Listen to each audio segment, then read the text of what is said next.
तो अगर आप इजीली चाहो ना तो आप 80 to 85 आप इजीली स्कोर कर सकते हो, इजीली, बिना उसमें ज़्यादा दिमाग लगाए नहीं। बस प्रॉब्लम क्या होती है कि हम 80 to 85 में भी सोचने लगते हैं कि अरे, अक्सर हमारे साथ ऐसा होता है कि हम अपने दिमाग में कोई बातों को इतना ज़्यादा सोच लेते हैं, इतना ज़्यादा किसी प्रॉब्लम को इतना ज़्यादा अपने दिमाग में क्रिएट कर देते हैं कि वो छोटा सा प्रॉब्लम हमें बहुत ही बड़ा लगने लगता है और हम उस प्रॉब्लम को टाइम रहते हुए सॉल्व कर ही नहीं पाते। हमें लगता है कि हम उसके बाहर कैसे हैं। तो हे दोस्तों, कैसे हैं आप सब? उम्मीद करता हूँ आप बढ़िया होंगे।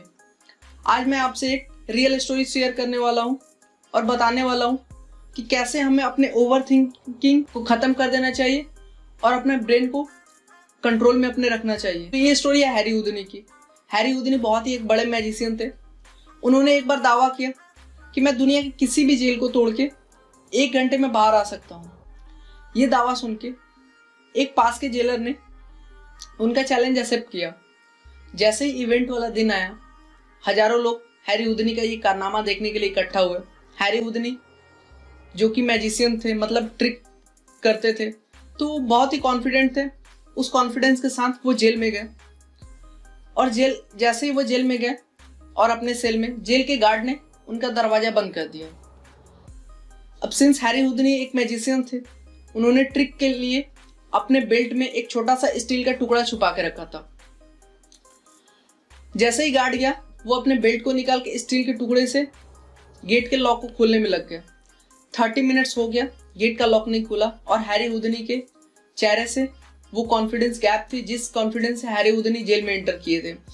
1 आवर हो गया, हैरी हुडनी पूरे पसीने में भीग चुके थे और गेट खुला नहीं। 2 आवर्स के बाद हैरी हुडनी गेट के ताले से थक के गेट के फर्श पे गिर चुके थे, लेट चुके थे। तभी अचानक क्या हुआ कि वो गेट खुला। अब आप सोच रहे होंगे कि ये गेट इस वजह से खुला कि हैरी हुडनी ने 2 घंटे तक बहुत ही स्ट्रगल किया, बहुत ही हार्डवर्क किया, तो वो गेट खुला। लेकिन असलियत में बात ये थी कि वो गेट कभी बंद ही नहीं थी। वो गेट कभी बंद ही नहीं थी। लेकिन अगर मैं ये बात बोलता हूँ कि वो गेट कभी बंद नहीं थी, तो ये पूरी तरीके से सच नहीं होगी। वो गेट एकदम बंद थी, एकदम ऐसे बंद जैसे दुनिया के सबसे बेस्ट लॉक स्मिथ ने उसे बनाया हो, उसे लॉक किया हो। लेकिन वो बंद थी कहाँ? हैरी हुडनी के दिमाग में। हैरी हुडनी ने कभी ये सोचा ही नहीं कि वो गेट बंद हो भी नहीं सकती। ऐसा भी हो सकता है कि वो गेट लॉक हो ही ना और वो 2 घंटे तक उस ताले को खोलते रहे जो ताला कभी बंद था ही नहीं। ऐसा ही अक्सर हमारे साथ होता है। हमारे दिमाग में अक्सर लिमिटेशंस क्रिएट हो जाते हैं। हमारा दिमाग अक्सर हमसे ऐसी बातें करते रहता है जैसे तुमसे नहीं हो पाएगा, तुम इसके लिए नहीं हो, तुम अभी कर नहीं सकते, तुम्हारे में इतनी क्षमता नहीं है, तुम कैपेबल नहीं हो, तुम इसे नहीं कर सकते। ऐसी बहुत सारी लिमिटेशंस हमारे ब्रेन ने क्रिएट करके रख दी होती है जब भी हम कुछ अलग कुछ करने जाते हैं तो, या फिर कुछ नॉर्मल एकदम छोटा सा प्रॉब्लम को दिमाग ऐसे सोचता है कि कितना बड़ा है और धीरे धीरे सोचते सोचते हम इसे इतना बड़ा कर लेते हैं कि उसे कभी पार पा ही नहीं कर पाते। फॉर एग्जाम्पल, हमारे साथ ये अक्सर होते रहता है कि एग्जाम में हम जाते हैं जब भी, तो एग्जाम में आपके साथ बहुत ऐसा कुछ होता है और मेरे साथ भी हुआ है कि टाइम रहते हुए हम क्वेश्चन को देखते हैं और वो क्वेश्चन ईजी तो रहता है, लेकिन हम जब क्वेश्चन को देखते हैं तो हमें ट्रस्ट नहीं होता है कि कोई क्वेश्चन इस लेवल पे इतना इजी हो सकता है और हम फिर अपने दिमाग में उसे और बढ़ा चढ़ा के सोचने लगते हैं कि नहीं, इसमें जरूर कुछ ना कुछ ट्रिक होगा, कोई ना कोई रीजन होगा, ये इस लेवल पे इतना इजी नहीं आ सकता। और यही सोचने में क्या होता है कि अक्सर हम टाइम रहते उस क्वेश्चन को सॉल्व ही नहीं कर पाते हैं, जबकि उस क्वेश्चन का सॉल्यूशन एकदम ईजी रहता है। और जैसे ही घर आके देखते हैं तो हम देखते हैं कि अरे, ये तो सॉल्यूशन एकदम ईजी था। ऐसे ही हम अपने लाइफ के मोस्ट ऑफ द सिचुएशंस में ऐसे ही करते हैं कि कोई प्रॉब्लम आती है, उस प्रॉब्लम को हम अपने दिमाग में इतना बड़ा कर लेते हैं कि हम उससे बाहर आ ही नहीं पाते। लेकिन सर्टेन टाइम बाद जैसे ही वो प्रॉब्लम सॉल्व होती है, आपको पता चलता है कि अरे, इसका तो सॉल्यूशन इतना इजी था, मैं कैसे ये सोच ही नहीं पाया। ये सारी प्रॉब्लम क्रिएट होती है बिकॉज ऑफ ओवर थिंकिंग। हम हर एक चीज को इतना ज्यादा बढ़ा चढ़ा के हम अपने दिमाग में सोच लेते हैं कि हम उसके बाहर कभी आ ही नहीं पाते हैं और ये हमारे लिए मेरिट नहीं डीमेरिट साबित होती है। ये हर वक्त हमारे लिए बाउंड्रीज, लिमिटेशंस क्रिएट करते रहती है। तो हमें जब भी ब्रेन से ऐसा कुछ सिग्नल मिले कि तुम ये नहीं कर सकते, तुम इसके लिए नहीं बने हो, तुम कैपेबल नहीं हो, तुम्हारे पास अभी स्ट्रेंथ नहीं है, तुम्हारा ये लिमिटेशंस है, जैसी हजारों चीजें अगर आपको आपका ब्रेन सिग्नल देता है तो आपको उस सिग्नल को वहीं पे कैंसिल कर देना है। अगर आपको कोई चीज लगता है कि नहीं इस लेवल पे ऐसी चीजें नहीं, बहुत टफ हो सकती है, तो ऐसा कोई बात नहीं है। आपको समझना पड़ेगा कि जिंदगी है आपका, ऐसा तो नहीं है ना कि जिंदगी की सारी प्रॉब्लम्स, सारा सब कुछ आप ही के साथ होगा। आपको हर चीज को आसान से, मैटर क्या है, अगर बहुत टफ होगा तो आप ऐसे भी कुछ करने वाले नहीं हो, उस प्रॉब्लम को सॉल्व कर नहीं सकते। लेकिन अगर आप एटलीस्ट अपने दिमाग में ये सोचोगे कि इजी है तो ट्राई तो करने जाओगे। जब तक आप ट्राई नहीं करोगे आपको कैसे पता कि वो इजी है कि हार्ड है?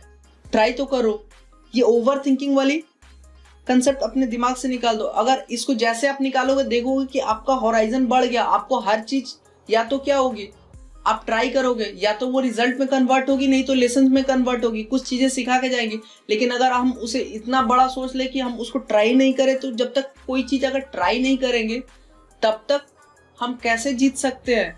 आप खुद सोचो ना, अगर आप कभी एक वॉरियर अगर एरिना में गया ही नहीं, कभी किसी वॉर में गया ही नहीं, तो बिना वॉर में गए वो वॉर को कैसे जीत सकता है?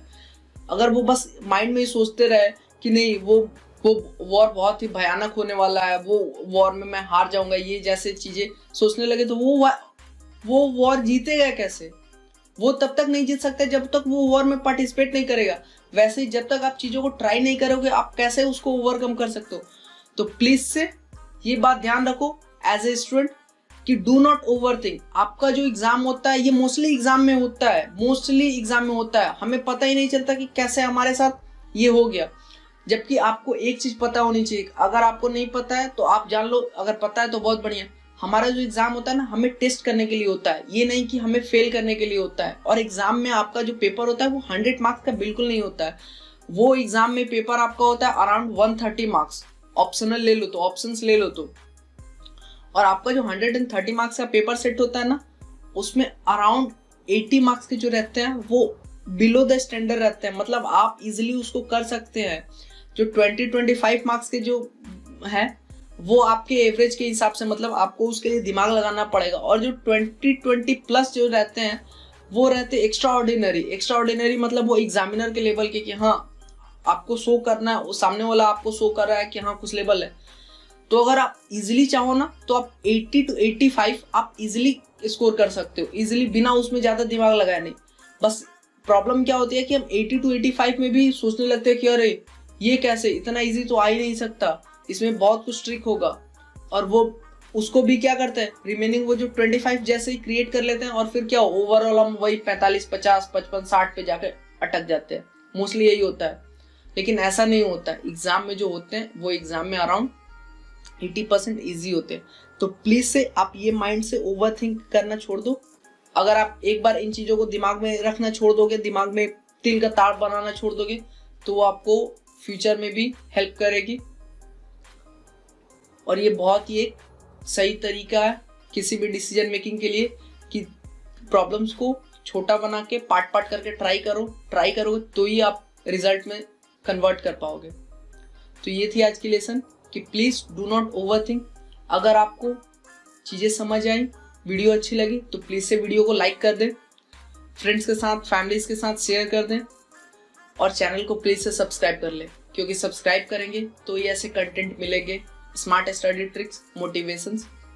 तो टिल देन बाय बाय।